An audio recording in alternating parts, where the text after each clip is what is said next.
All right, so today is going to be our final lecture on network flow. And I want to start off by remembering two of the lemmas that we used last time to prove that the Ford-Fulkerson algorithm is correct. I showed that if you had these lemmas, you could use them to prove correctness of Ford-Fulkerson. But now I want to prove the lemmas because I didn't prove the lemmas last time. And then after that, I'm going to prove the max flow min-cut theorem, which I stated last time but didn't prove. And then after that, I'm going to show you some relationships between max flow and LPs and duality, and how duality is related to the min-ST cut problem. And then I want to show you one application of flow to a problem. Okay. So good. So let's prove lemma 1 first.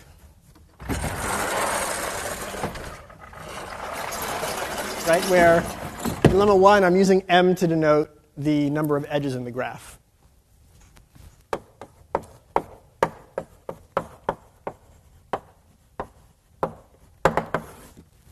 So we'll prove it. We can prove it by induction on m.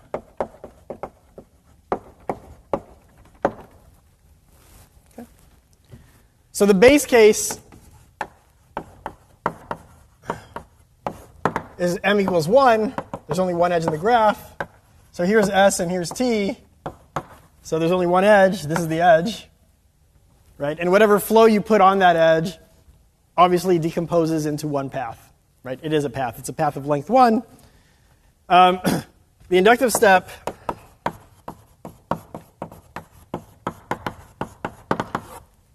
suppose it's true that for smaller graphs, for graphs of size at most m-1 edges, the statement is true.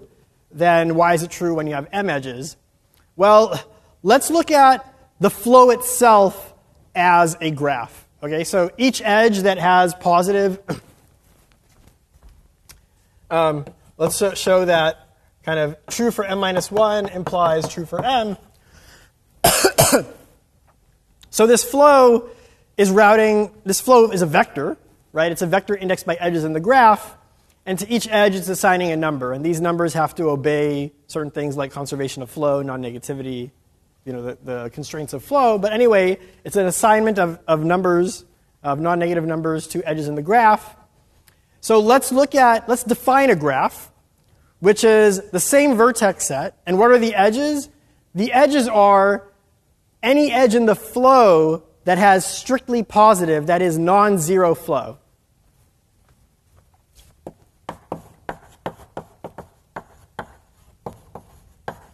So define a graph G prime, which has the same vertex set and a set of edges E prime, where E prime is the set of all edges such that FE is strictly positive. It's not zero. Okay? And two cases. Case 1 is the value of this flow is not zero. It's positive, okay, which means there's something leaving S.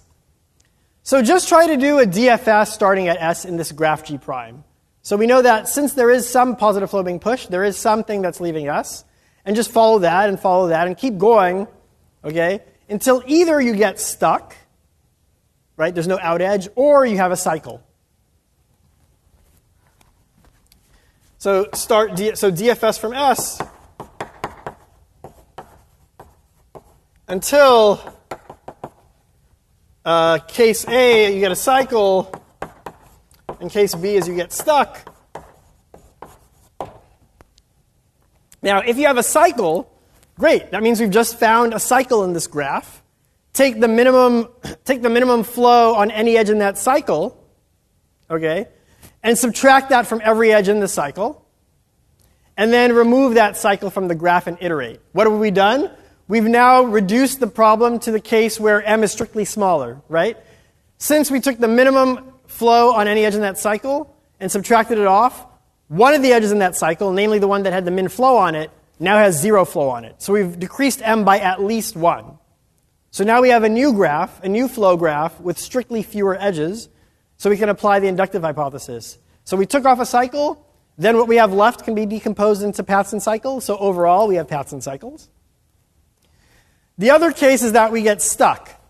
Okay? There's no out edge. Now, can we get stuck at a vertex which is not t? And the answer is no. Now, first of all, if we got to S, that's a cycle. So we either got stuck at t or something that's not t. Can we get stuck at something that's not t? And the answer to that is no, because of conservation of flow, right? Wherever we got stuck at, we got stuck there because we entered it. So if we can enter it with a certain amount, there's some flow on that edge that's entering it. We know that that amount of flow has to exit it as well. Okay? So by conservation of flow, we can't possibly get stuck at a vertex which is not t. That means we got stuck at t, which means we just found an ST path. Okay? We started at S, we ended at t. So again, take the minimum flow along any edge on that path, decrease the flow on every edge in that path by that amount. One of those edges now gets down to zero flow. So we've decreased the number of edges in the graph, in the flow graph, by 1, iterate. And by our inductive hypothesis, this new smaller graph can be decomposed into paths and cycles, plus the one ST path we just found. Okay? That's that. It might be the case that, case 2, that the value of f is 0. If the value of f is 0, that means there's nothing leaving S. Okay? So in case 2, and as we're going to see from a lemma later, it turns out, I haven't proven it yet, that the flow out of S equals to the flow into T. Okay? So if we know in case 2 there's nothing leaving S, we also know there's nothing entering T. So if we're in case 2, there's nothing leaving S, there's nothing entering T, the value of the flow is 0, okay? And f, let's say, I'm assuming here that f is not the 0 vector. So first of all, I'll just say it's trivial if f is the 0 vector, right? Then it decomposes into 0 paths and cycles. So we're assuming here f is not the 0 vector. So here's S, here's T. There's nothing coming into S, there's nothing leaving S, there's nothing coming into T. So there's no out edges in this flow graph. There are no in edges here. But there is something that has positive flow somewhere. This edge has positive flow. So that's in the flow graph. But what do I know? Again, I have conservation of flow, right? Which means that if there's flow coming into B, there must be flow going out of B. And then whatever this is, if there's flow going into that, there must be flow going out. So I can just keep following this path, and eventually I cannot get stuck. Eventually I have to hit a cycle, right? Because of conservation of flow. Eventually we'll cycle. I can't get stuck, cannot get stuck, due to conservation of flow.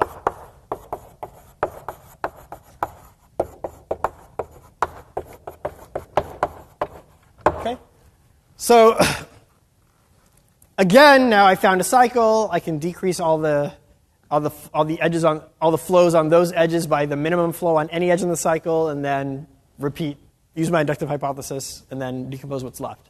So that's it. That's the proof of lemma 1. I don't want to do the proof of lemma 2 on the board because it really is just a consequence of the definition, okay, of the residual graph. What do you need to check?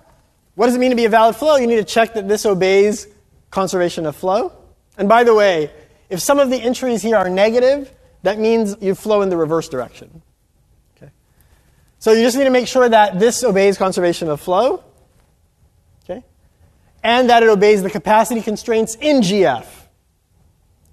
Those are two computations that there's nothing clever about them, so I'll leave that to you. Okay? So lemma 1 and lemma 2 we saw last time combined imply the correctness of the Ford-Fulkerson algorithm. So now I want to prove this other main theorem from last time. Another theorem from last time. We had this theorem that max flow equals min, so I should say specifically max ST flow is equal to the capacity of the min ST cut. Right? So what I'm saying is the value of the max flow is equal to the capacity of the min cut. Okay? So before I prove this theorem, let me prove a lemma. And recall, actually before I write down the lemma and the proof, just recall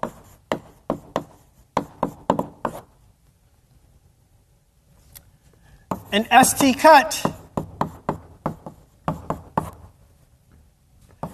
capital S, capital T, is a partition of the vertices such that little s is in capital S and little t is in capital T. Okay? And we defined the capacity of that cut as the total capacity going from the S side to the T side. So this is equal to the sum over all edges AB in the edge set of A being in capital S and B being in capital T of the capacity of that edge. Okay? So imagine here you have S, here you have T, there's some cut here, so there's capital S here, capital T here, and there are some edges that are crossing that cut in either direction, from T to S or from S to T. We're only looking at the ones that cross in this direction.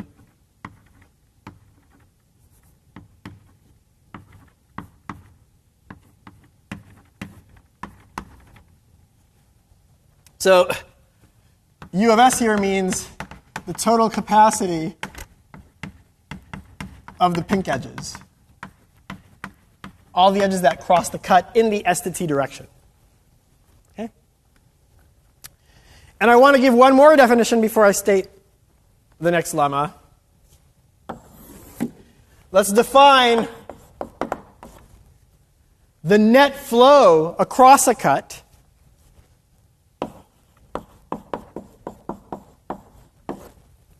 let's call that f of capital S. So f is a flow here. It's a vector indexed by edges.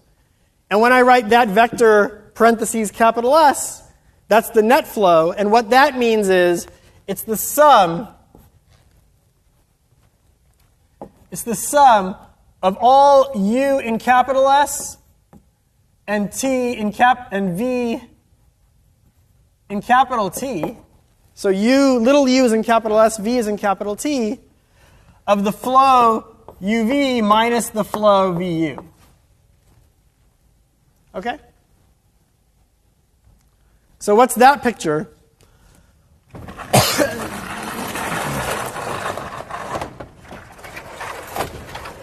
So the net flow, if I had to draw a picture, here again I have S, here I have T, there's some cut here. This is the capital S side, this is the capital T side. Okay? And there are edges crossing possibly in both directions. So there's some edges that go from S to T.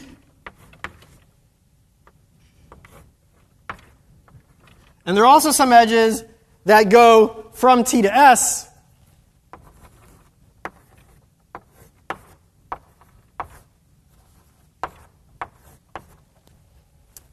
And net flow is equal to the pink flow minus the blue flow. So flow that comes in the reverse direction gets subtracted. Flow that goes in the forward direction toward capital T gets added. That's net flow. That's the definition, my definition of net flow. So now my lemma, okay, is that for all flow vectors f and for all st cuts st, if you look at the net flow of S, that's just equal to the value of the flow. Okay? So when I defined the value of the flow, I said that it's the flow leaving S. But if this lemma is true, it also implies that it's the flow entering T. Okay? Why is that? Well, what is... Let's look at... So note, by definition, val f is just f of the set only containing little s by itself. Flow doesn't come into the source, right? It only goes out of the source. And similarly with the sink, flow only goes into the sink. And the lemma implies that val f is also equal to f of the vertex set minus t. What is this? This is the flow entering T, little t. Right? It's the flow going from everything that's not little t into little t. So it's the flow that's entering little t. So this lemma implies, for example, that we could have defined the val of f in either way, and it would have given the same result. How do we prove this lemma?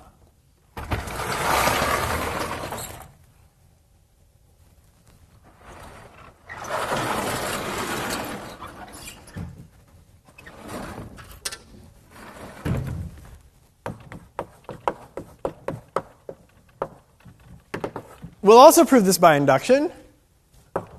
By induction on the size of S. What's the base case?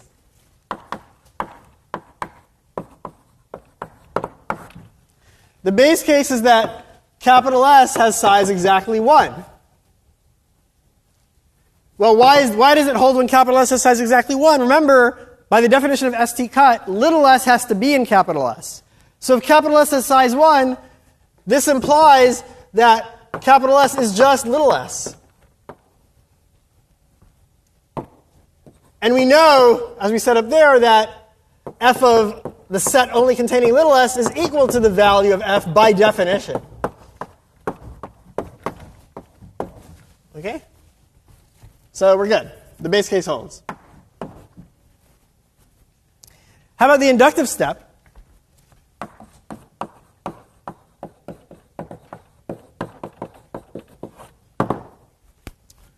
Okay. So let's suppose that it holds for all capital S's of size up to k, and now we're trying to show that it holds for some capital S of size k plus 1. So let's draw a picture.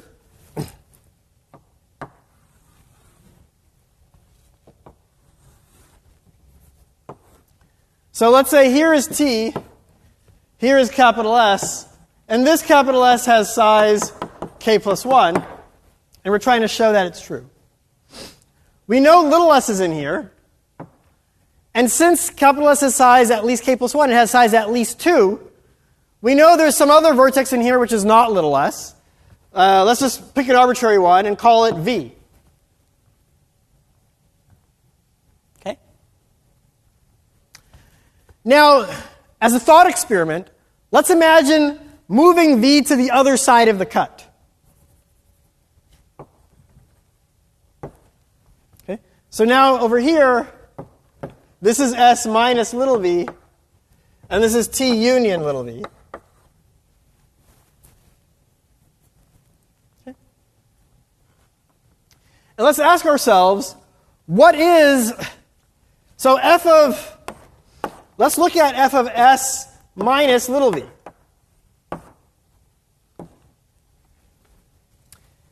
It's some number, right?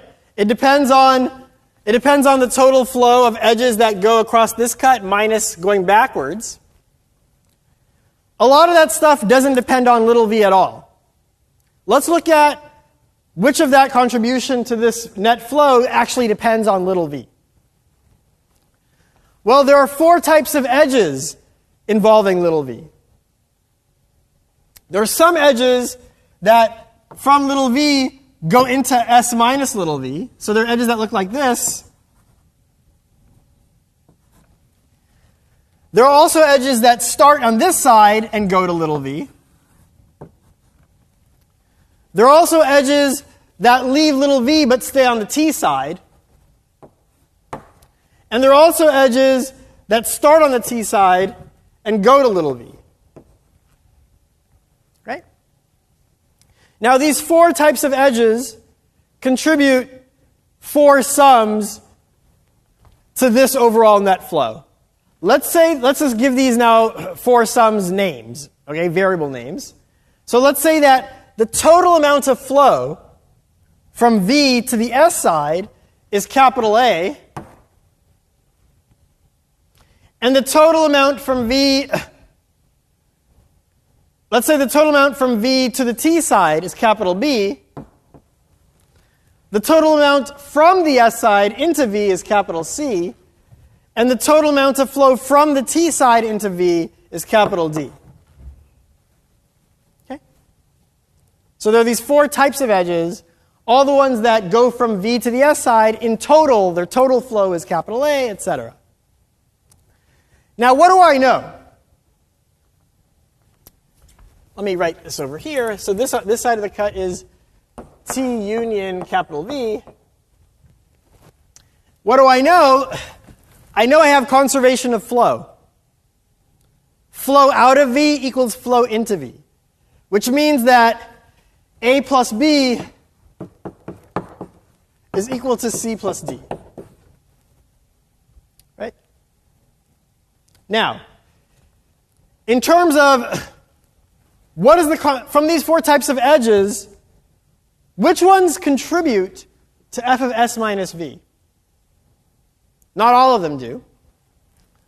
Remember, the ones that contribute to this net flow are the ones that cross the cut in either direction. Right? So for example, B and D don't cross the cut. Right? Because all these vertices, V and all these ones that are pointing into V or from V, are on the T union V side of the cut. So in this cut, they don't actually cross the cut. Right? So B and D don't contribute to the net flow, but A and C do. And what do they contribute to the total net flow? They contribute, I guess, C minus A. Right? Because it's the things that flow from the S side to the T side minus the things from the T side to the S side. That's the definition of net flow. Right? So I said it's the pink flow from the S side to the T side minus the blue flow. So the contribution amongst this flow to that is C minus A versus what if we had just left V on its original side? Remember, V was supposed to be an S. What if we had left V there? Then what would change? A and C wouldn't matter anymore, right? Because A and C involve vertices that are on the S side, and now V is also on the S side. The flow that would contribute to the net flow, the flow that would contribute to f of capital S, would be the flow to this side, which is B, minus the flow toward V, which is D. So it would be B, so versus B minus D. Right? So what we just said is, in the smaller cut, the cut where you only have, where V is not on the S side, the total contribution to flow involving V, to net flow involving V, is C minus A, versus if you put V on that side, the total contribution to the net flow is B minus D. But lo and behold, these are equal because of this, because of conservation of flow. Right? A plus B equals C plus D. So just imagine rearranging, subtract A from both sides, subtract D from both sides. You get C minus A is equal to B minus D. These are equal to each other. Which means that this net flow is equal to that net flow. But by the inductive hypothesis, remember this S is one size smaller. By the inductive hypothesis, this is equal to the value of F. Which means that's equal to the value of F. Okay? So what this lemma is telling us is, no matter how, the net flow for any cut is just equal to the value of F. Okay? And the key in this is the fact that you have conservation of flow. That's what really makes this lemma true. Okay, so now we know that we have that lemma.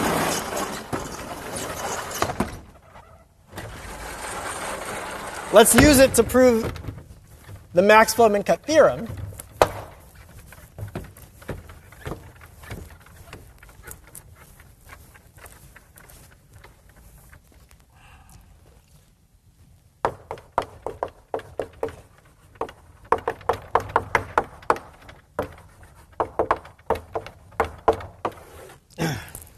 Sure.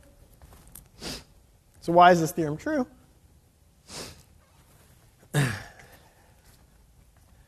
So let's say that F star is the max flow, is a max flow, and capital S star is a min cut, min ST cut. I want to show that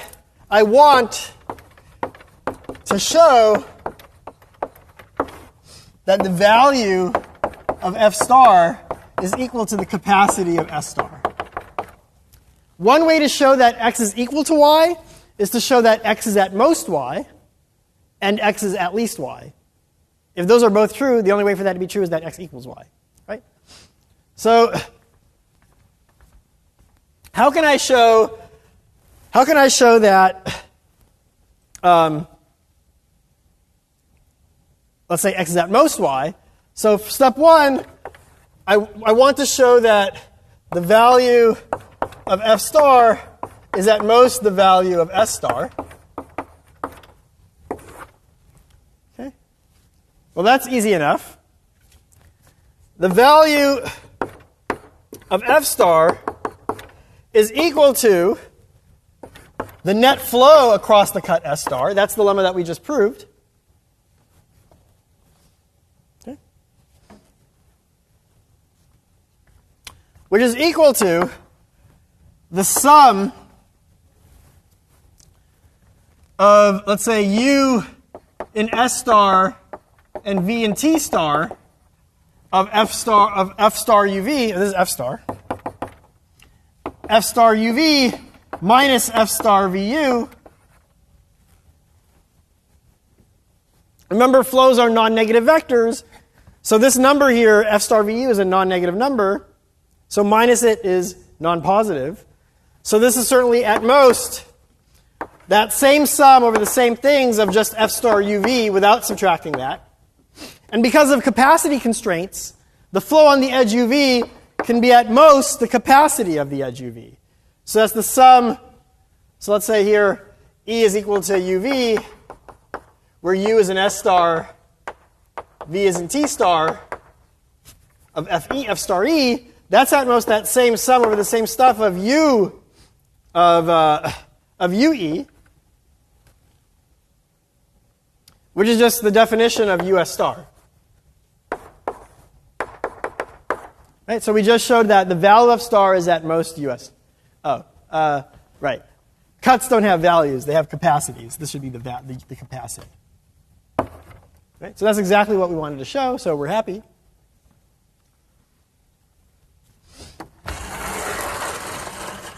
So now we need to show the other direction.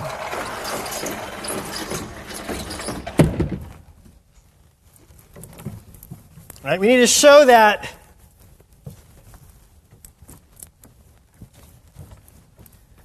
the value of F star is at least the capacity of the min cut. So in fact, they're equal.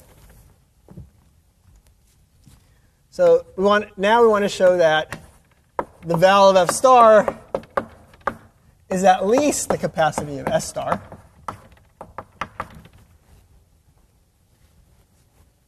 Okay. So I will show you, we'll show that there exists some flow f and some st cut capital S such that the val of f is actually equal to the capacity of S. I'll show you that. Okay? And once we have that, we're done. Why? Because the capacity of S is certainly at least the capacity of the min cut. That's the definition of being the min cut, right? And similarly, the value of f is certainly at most the value of f star. Because f star is the max flow. It's the thing that has the most value. So we would have... So what I need to show you is, I will show there exists an f and s such that this is true. Right? And once you have that this highlighted thing is true, you get what you want, because this is at most value of star, and this is at least the capacity of S star. So the question is, why is there a flow and a cut such that val f equals us? And to prove that, I'm going to use for the Ford-Fulkerson algorithm.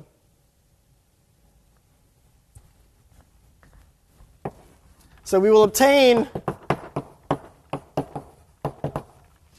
an f and s from the Ford-Fulkerson algorithm.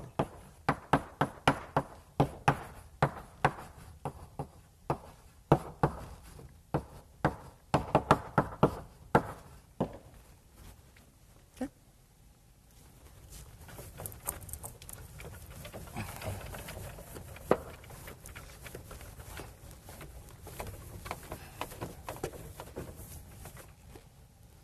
So let me just define them, and then I'll draw a picture to remind ourselves of what Ford-Fulkerson was doing.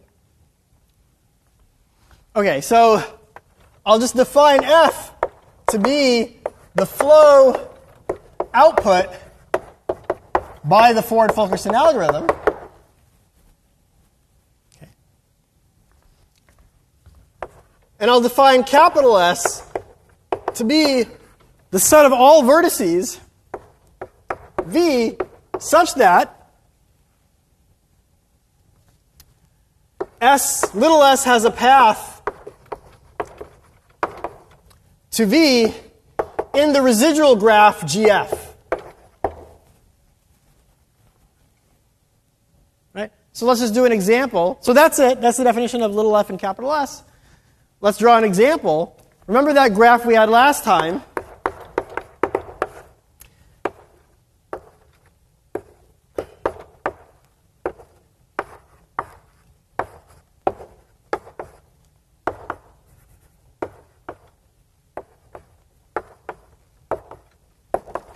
Okay, that was the graph from last time.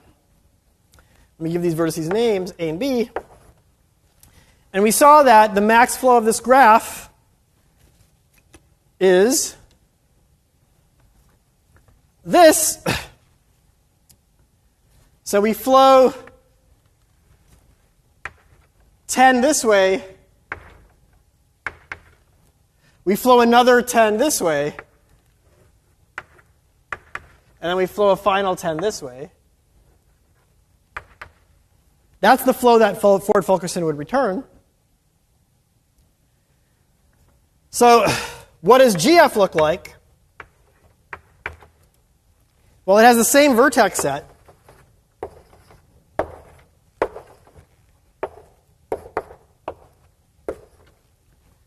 We've only used 10 of the capacity in this down edge, which means we have 10 left, but then we also have 10 reverse capacity. So we have this situation, 10 this way and 10 this way. And then we've used all the capacity in these two edges, so the reverse edge has capacity now. So we have this edge with capacity 20, the reverse edge with capacity 20, and this reverse edge with capacity 10. Similarly over here, we have this, we've used all the capacity in this edge, because this is flowing 10 on it, this is flowing another 10 on it, which means we have this backwards edge with capacity 10, and similarly here we have this backwards edge with capacity 10. Okay. What can little s reach in this graph? Nothing, other than itself. Right? So in this example, This is the S side, and this is the T side. And lo and behold, what's the capacity of this ST cut? Well, let's look at the original graph.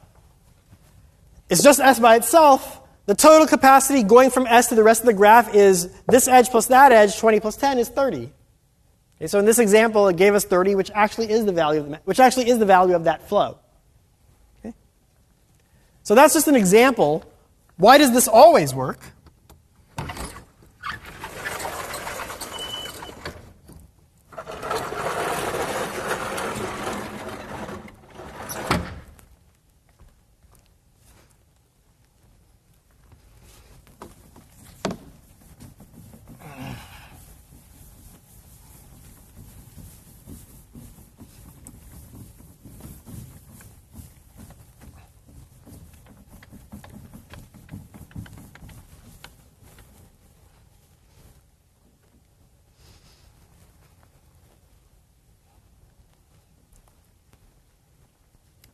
So let's think about more generally.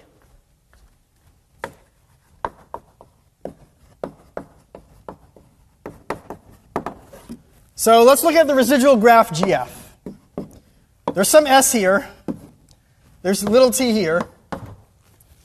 There's the things that capital S, there's the things in the residual graph that little s can reach, and there's things it can't reach. Let's say that boundary is somewhere here. So this is capital S, this is capital T. There are some edges that are crossing this boundary.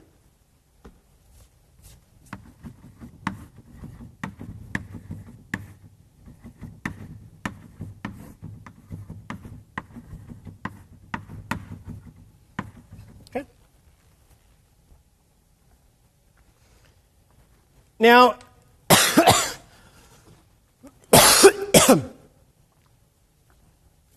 what do I know?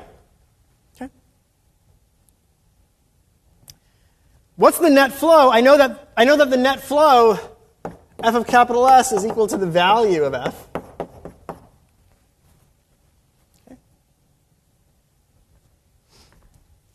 Now, all of these pink edges must be fully saturated, right? Why? By definition of capital S, all of these vertices on the S side, at the base of the edge, all of them are reachable by little s. That's the definition of capital S, right? It's all the things that are reachable. So all these things here are reachable, but these things are not reachable, right? Because they're on the T side of the cut. Which means there's no residual capacity left in any of these pink edges. Right? So all these pink edges are fully contributing to our net flow. Okay? Now, are there any reverse edges that are coming backwards? Are there any edges that, in the residual graph, so let's look at edges that might look like this.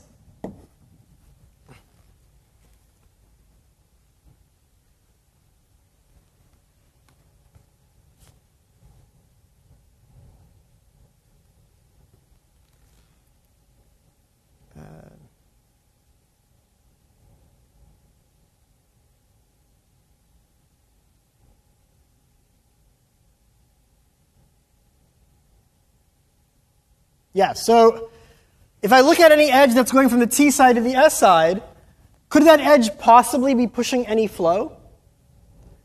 If it were pushing any flow, that means there's some capacity in the reverse edge, right? If there were any edges in the reverse order like this that were pushing flow in F, I would have residual capacity in the reverse edge. And since this thing is reachable, that would be reachable in the residual graph. But that's impossible because I just said that, my example was this thing is on the T side of the cut. Right? Which means that any edge that could be possibly contributing to the net flow in the reverse direction isn't. Because if it were, the base of that edge would actually be on the S side. It would have been reachable. So none of these exist.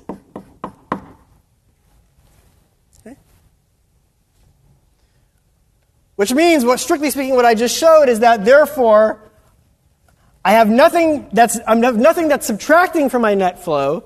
All the pink edges are fully added into the net flow. So this thing is certainly at least the capacity of that cut, because I'm fully saturating all of these pink edges. Okay.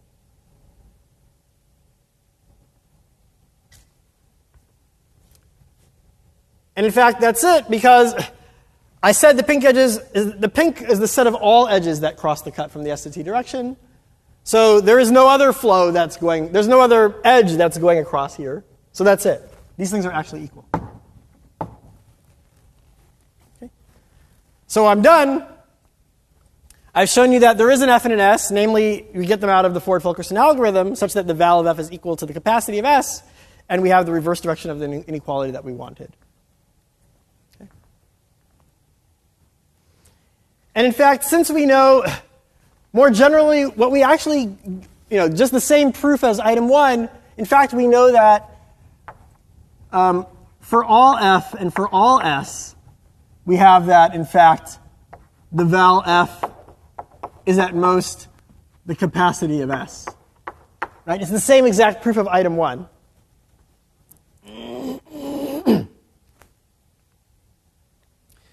So, so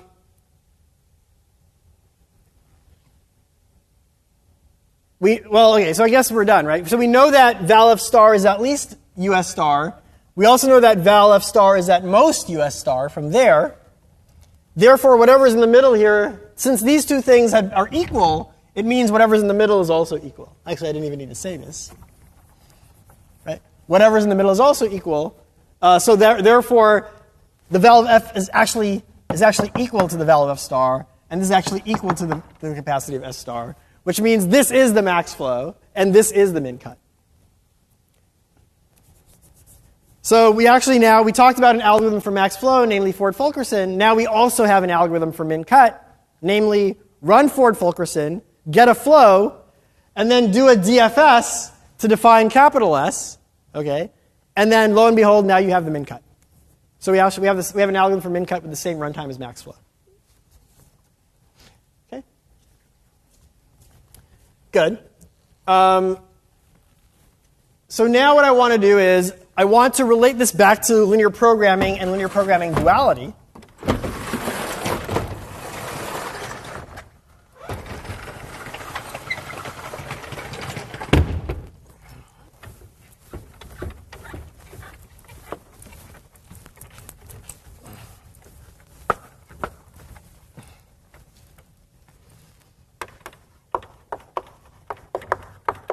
So linear programming.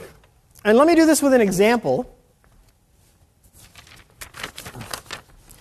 Let's say I had the following graph.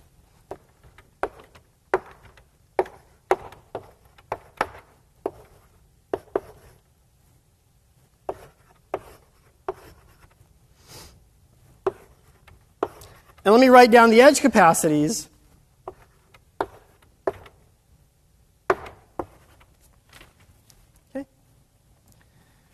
So let's write down an LP for the max flow problem. So I want to maximize the flow, which I know the flow is equal to the value of the flow is equal to the total flow leaving the source S. So I want to maximize. First of all, what are my variables? My variables, I have one per edge, namely the amount of flow on that edge. So I have variables that look like f of SA, f of SB, f of AB, f of AT, and f of BT. Okay? So I have 1, 2, 3, 4, 5 variables, one per edge. So my vector C, remember I'm trying to maximize C transpose X, my vector C has dimension 5. So it's going to look like max of 1 times FSA plus 1 times FSB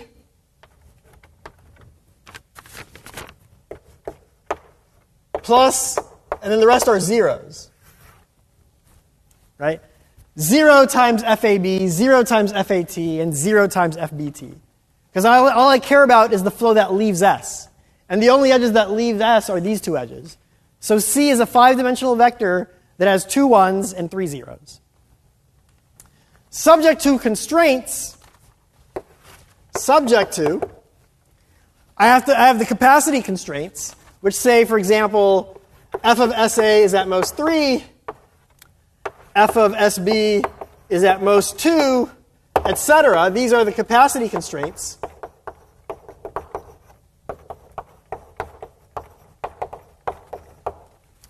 And then I also have the conservation of flow constraints, which need to be there for all the vertices which are not S or T, which means, in this example, A and B have flow conservation constraints. So it says that the flow into A has to equal the flow out of A. Okay?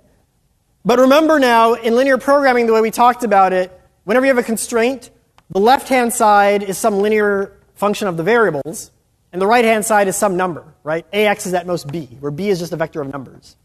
So I'll write that as, so flow into A has to equal flow out of A. I'll write that as f of little sa minus f of AB minus f of AT is equal to 0. So this is my right-hand side, right? I just moved these two things over to the left. And then I also have something for B, which is that the flow into B, which is FSB plus FAB minus FBT is also equal to 0. This is flow conservation. And then I also have that every entry of F, all these 5 variables have to be non-negative, non-negativity of flow. Okay? So that's the linear program that corresponds to this, this graph. Let's try and write its dual.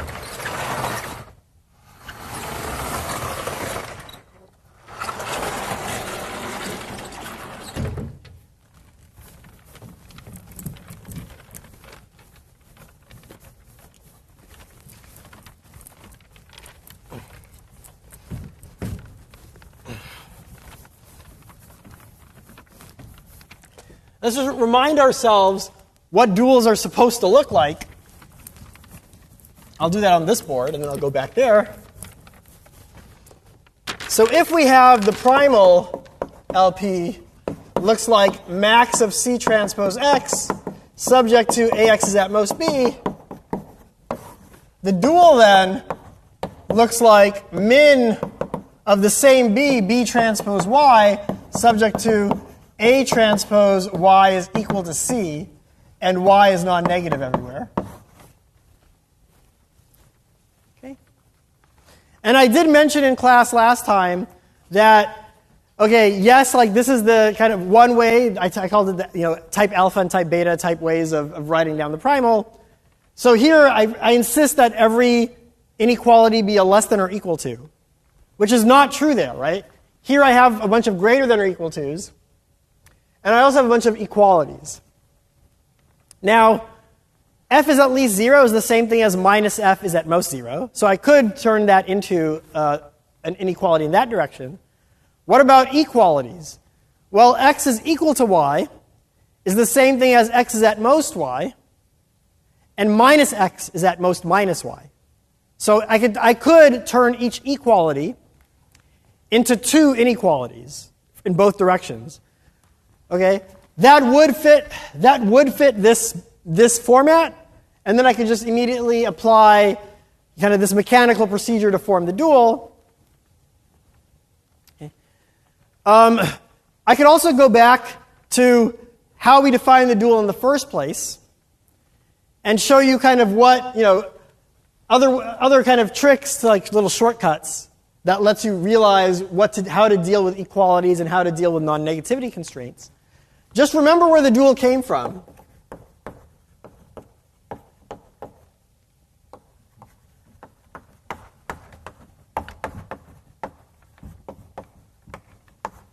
Where did the dual come from? Remember we said we wanted to max sum of Cixi, subject to constraints that look like sum of, let's say, A1i xi is at most B1, sum of A2i xi is at most B2, etc. Right? That's exactly that format. And then we said, let's multiply every constraint by some number. So y1 put here times y1, y2 here times y2. And then we added them all up. And when we added them all up, as long as the y's were non-negative, it didn't flip the sign of the inequality. And we got that here. We basically got B transpose Y on the right-hand side. And on the left-hand side, we got that we got x1 times A11 y1 plus A21 y2 plus A31 y3, etc., plus x2 times A12 y1 plus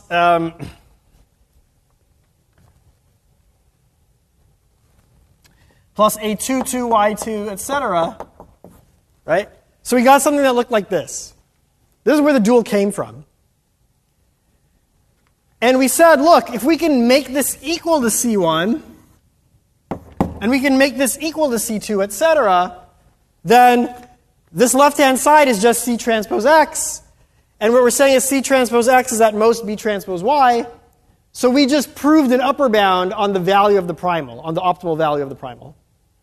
Right? Namely, B transpose Y.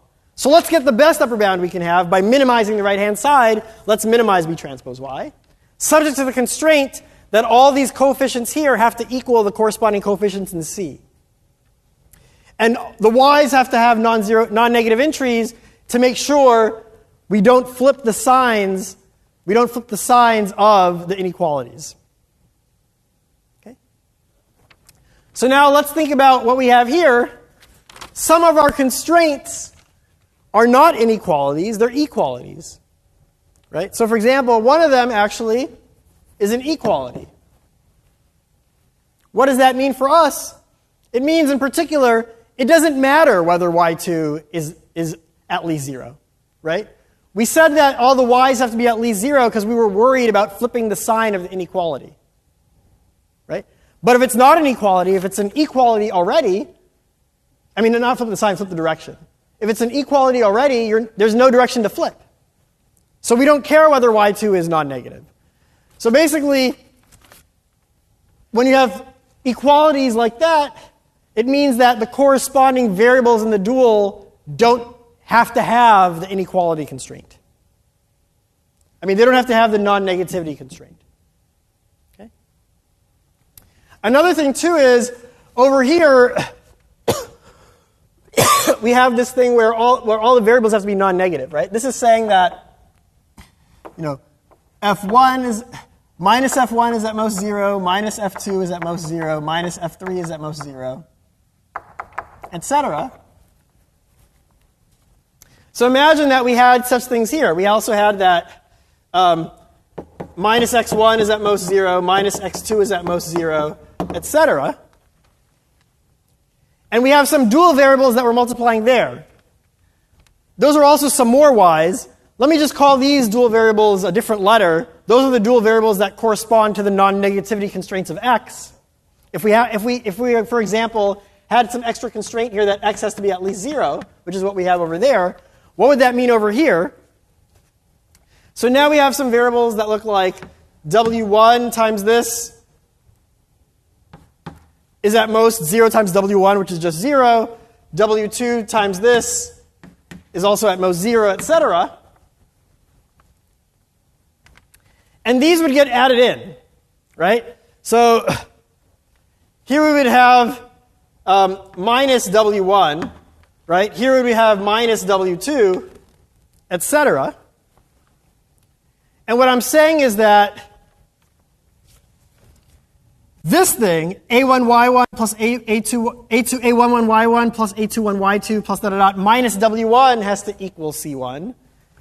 a12y1 plus a22y2 blah, blah, blah, minus w2 has to equal c2.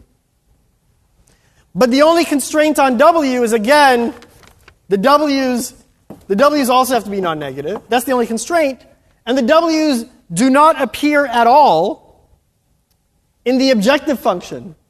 Why not? Because their right-hand sides are 0. Right? So, I mean, yes, they sort of do appear, but they appear with a 0 coefficient. So really, I'm trying to minimize B transpose Y plus 0 times W1 plus 0 times W2 plus 0 times W3, because the B's here are all zeros. Okay.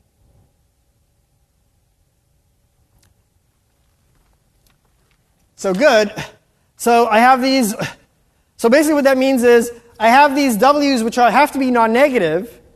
They don't contribute at all to the objective function, which means that this part here, these variables, it's enough to say that this thing here, without the W1, just has to be at least C1. Right? Because I have this number minus a non-negative number equals C1, which means that this number has to be at least C1, because when I subtract off this non-negative number W1, it's equal to C1. So now let's try to write the dual. So I'm trying to minimize B transpose Y.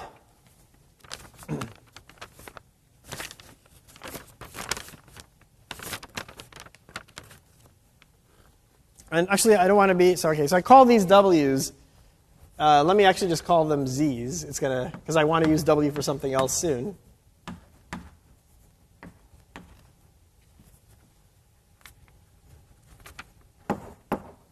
Okay.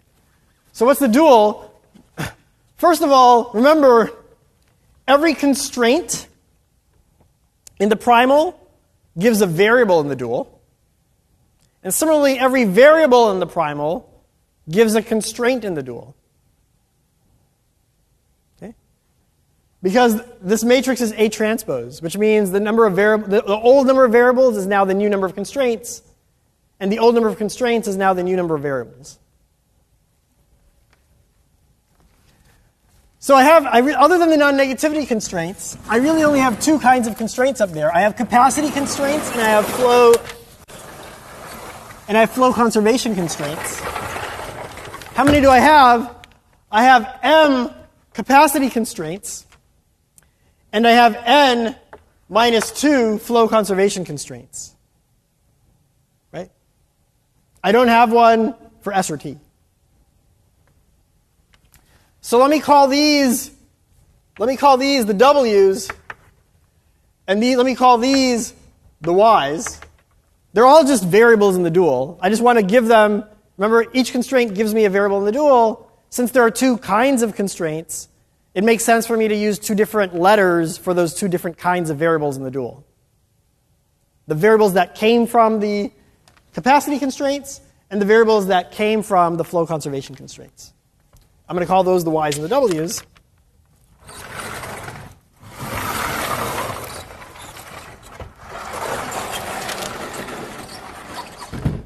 So we know that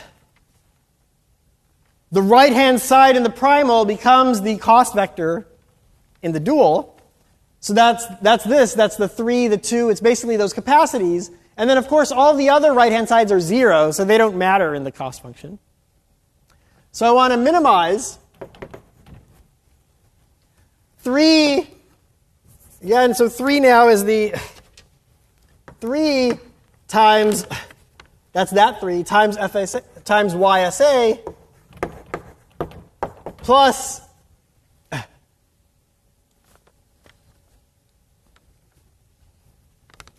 one times YAT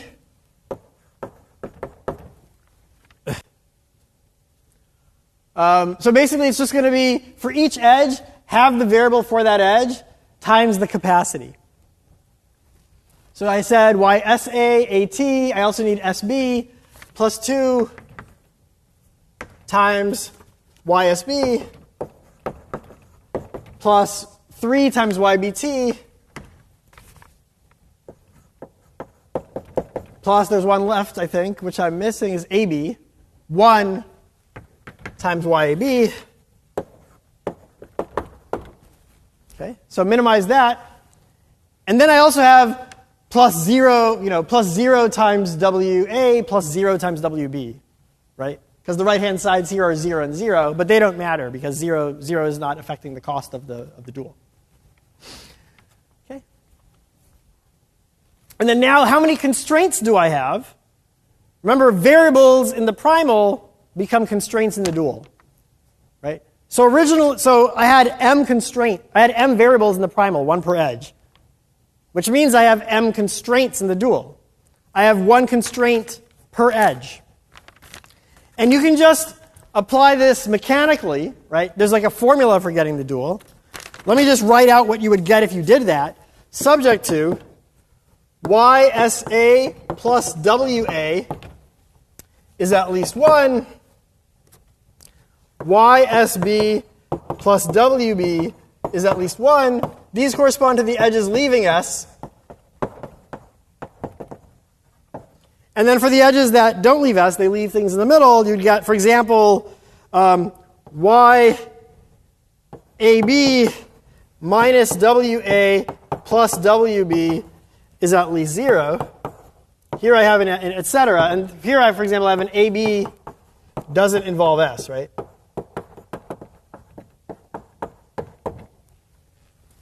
And I also have the constraint that Y is at least 0.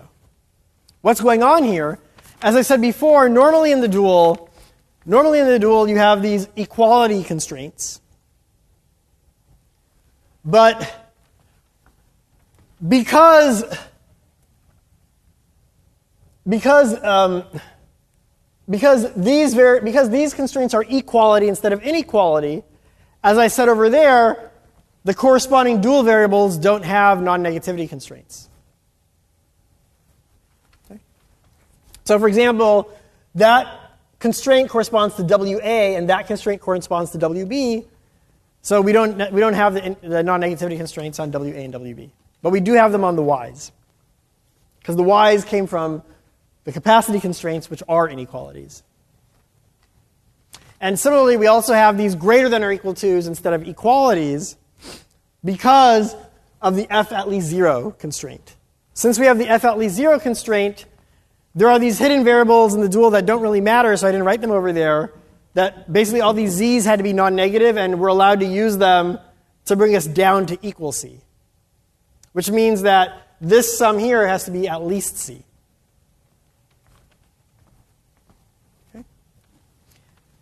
Okay, so this just looks like some stuff. Now, imagine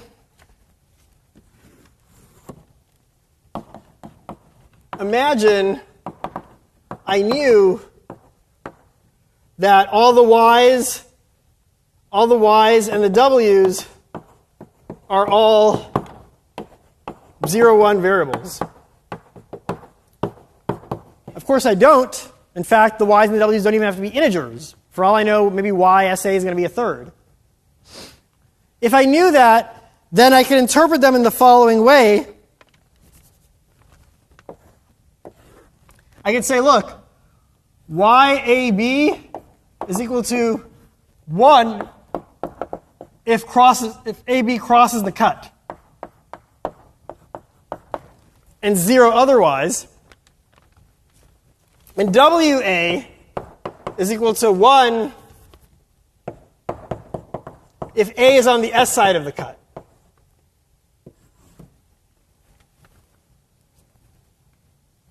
Okay. And then these constraints make sense. It's like I pay the capacity for each, so if y's are 0s and 1s, I pay the capacity, so if it's 0, then it disappears. If it's 1, that means that edge is crossing the cut. Right? So underline. So it crosses some cut. Okay, good. So let's say there's some cut now, ST. This thing is 1 if it crosses the cut. and then I pick up the capacity of that edge, and otherwise I get 0. So this would just be the value of the cut. It'd be the capacity. This whole thing here would be the capacity of that cut. And these constraints are basically forcing me to set the y's and w's that are consistent with the cut. Okay? Or actually, said a different way, I could basically, I'm saying if I knew there were 0, 1 variables, what I could just define is, I could define a cut. I could define a cut S, where S is the set of all A, such that WA is 1. And then I claim that the constraints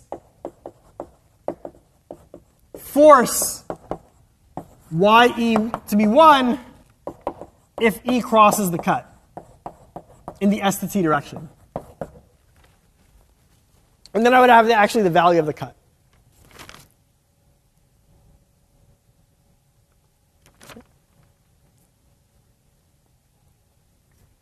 So let's look at this. Why does this force me to set to 1 all the y's that cross the cut? Well, let's look at the edges leaving S. Let's say that A is not on the side of the cut. Okay? Sorry, A is not on the S side of the cut. That means WA by definition is 0. But this sum has to be at least 1, which forces me to set YSA to be 1, which forces me to acknowledge that SA is actually crossing the cut. And the same thing down here. Likewise, if WA is 1, meaning that A is on the S side, then this is already making it at least 1. So there's no incentive for me to set YSA to be 1 in optimal solution. Why not? Because if I set YSA to be 1, I pick up a 3 here. All these capacities are non-negative. And I'm trying to minimize my objective, right? I'm trying as much as possible to set all the y's to 0. If I set all the y's to 0, I am very happy because that means my objective value is 0. Okay, so if WA is already 1, I can keep YSA to be 0, and I'm happy because I satisfy the constraint. But if WA is 0, meaning A is on the other side of the cut, I'm forced to set YSA to be 1 to make this constraint satisfied. Now let's look at the constraints that correspond to vertices which are not S, like middle vertices. So I have things like YAB minus WA plus WB is at least 0. Okay. There's one constraint per edge. Now, the interesting case, so there are basically 4 possibilities for WA and WB. They're either both 1, both 0, A is 1 and B is 0, or A is 0 and B is 1. In 3 of these cases, this part alone is already non-negative, right? So for example, if it's 0, 0, or if it's 1, 1, or if it's 0, 1, then this is either 0 or 1, so it's at least 0. So I'm not forced to set this to be 1. The only case where I'm forced to set this to be 1 is when A is 1, and WA is 1, and WB is 0, which means A is on the S side of the cut, and B is on the T side of the cut. Then this would be minus 1, and I am forced to set YAB to be 1 to make this non-negative. Okay. So this captures min cut. Of course, the problem is there's no guarantee, right? There's no guarantee that the optimal solution will set all the W's to be 0 and 1. Maybe it'll set some of the W's to be a third. Okay? In principle. Right? So really we know that, really what we just said is that basically min ST cut is represented by what's called an integer linear program.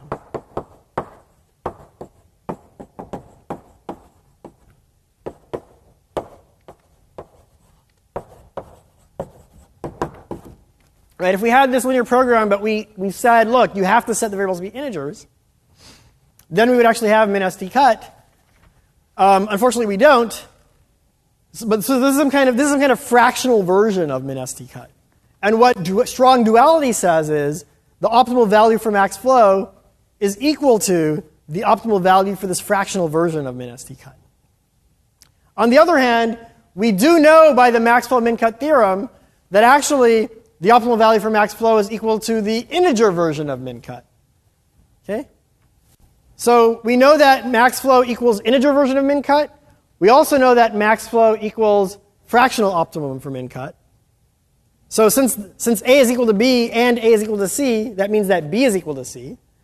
So the max flow min-cut theorem, together with strong duality, imply that the optimal size of the min-cut is equal to the optimal solution to this fractional version of min-cut. In particular, even though in principle we're allowed to set the y's and w's to be fractions, what this is saying is there's always a solution which is optimal, which is integral. It only needs to set the y's and w's to 0 and 1. It doesn't actually need to set them to be fractions. Okay? But that's, of course, not always true. That's a special property of the min-st-cut fractional linear program, the fact that it has an optimal solution which is integral. Okay? So I think that's all that I'll do for today. You'll see an example of max flow applied to a problem later. Professor Chiesa will start lecturing next week after midterm 2, and he'll show you in a future lecture an example of applying max flow to get what's called an optimal bipartite matching. Okay, maximum bipartite matching. I'm not going to talk about that today, but you'll see that later. Okay, so that's all I have for you today, and good luck on the midterm.